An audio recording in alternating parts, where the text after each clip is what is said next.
All right, gather around, boys and girls. It's time for the NFL DRI, Detroit Rooting Index. John questions if I'm really from here. I do. Where's Bronner's? I'm going to rank the remaining teams in the NFL playoffs in terms of who I believe the city is rooting for and rooting against. What does Detroit think of these teams? And you let me know if I got it right. Sound good?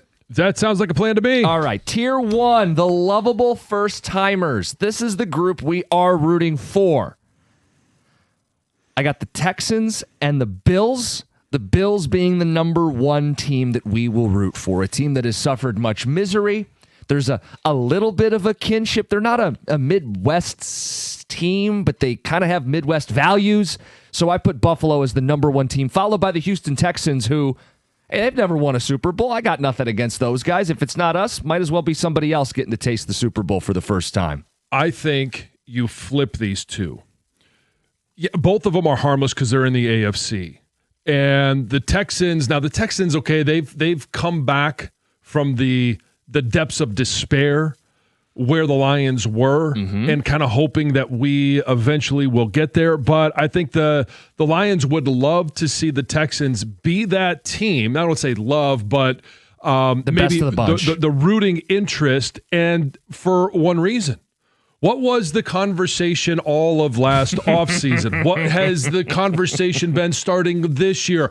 An edge opposite Aiden Hutchinson. They want this front and center. So Brad Holmes has to say, how did the Texans get there with, C.J. Stroud, a third-year quarterback? He's not a top 10 quarterback. And you look and you say, well, his connection with Nico Collins, the run game, the offense. And they didn't even address the offensive line. In fact, they sent their number one pass protector in the offseason away from Houston. They sent him to Washington, but they have gone and have two elite edges. Will Anderson Jr., who they got in the draft, and Danielle Hunter, who they went in free agency and got. Now they have 27 sacks between the two in the regular season. How did they get there with the defense and the ability to pressure opposing quarterbacks? Take that, Mr. Holmes.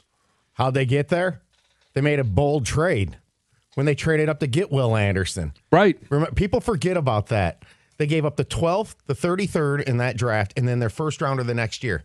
Who cares, right? Because they went and got a stud. So you agree. You think Houston is the team we're rooting most for in the city of Detroit. You agree with John? Absolutely. Yeah. It is, because when Brad Holmes says, well, who really has two elite edges? Okay, well, Houston does. You could throw that in his face. And they gave up significant capital to do it. So I thought Bills, but okay, we'll keep this rolling. I think it's 1A and 1B. Yeah, I would say because the Bills are kind of that somewhat lovable team, right? They're moving on from and it's kind of their Josh stadium. Allen's moment. Yeah, Josh Allen's a likable guy. Yeah, he's got his pregnant, beautiful wife. She's at the Golden Globes. He's playing football, right? It kind of all fits right now. Yeah. Tier 2, they've won enough. These are teams where you'd be, I guess, fine with if they won the Super Bowl, but you're not really rooting for them. They've won enough. Seattle number 3, Denver number 4, Patriots number 5.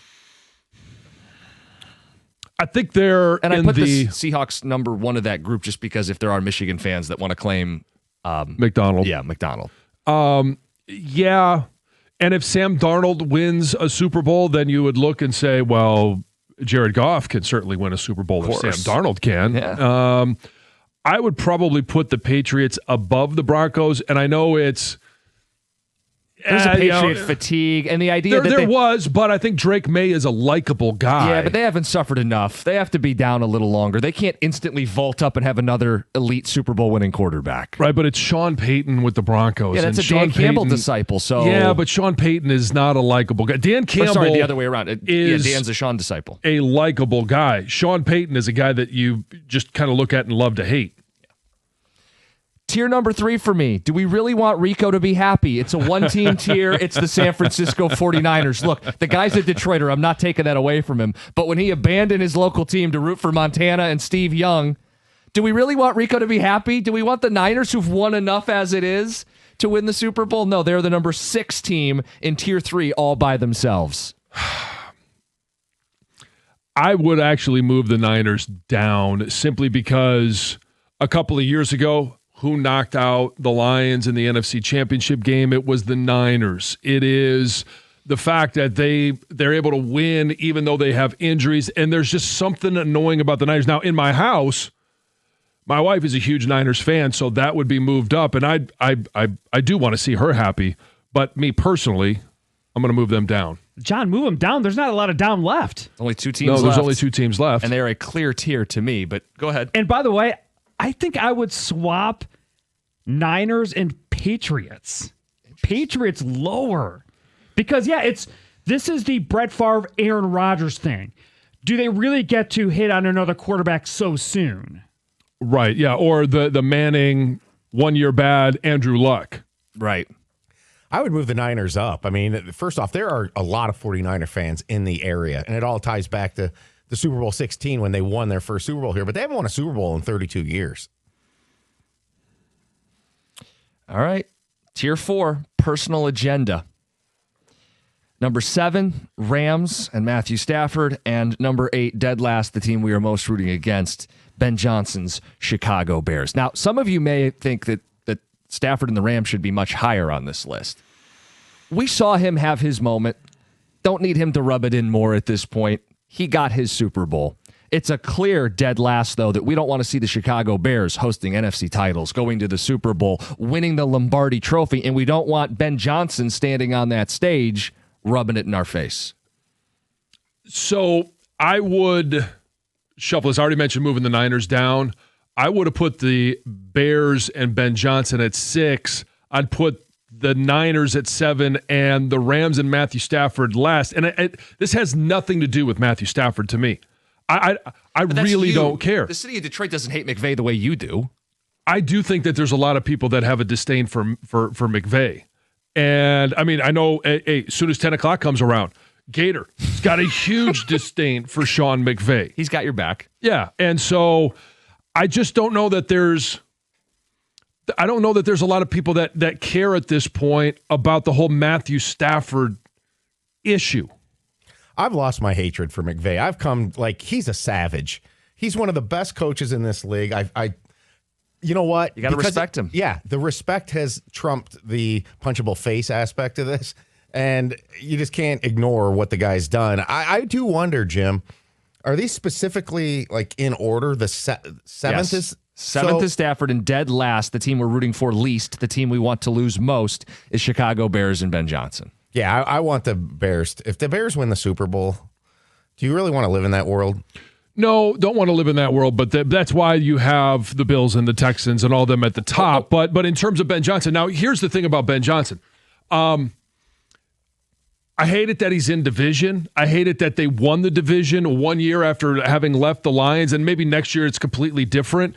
But his comments about the Packers, who I dislike more than the Bears.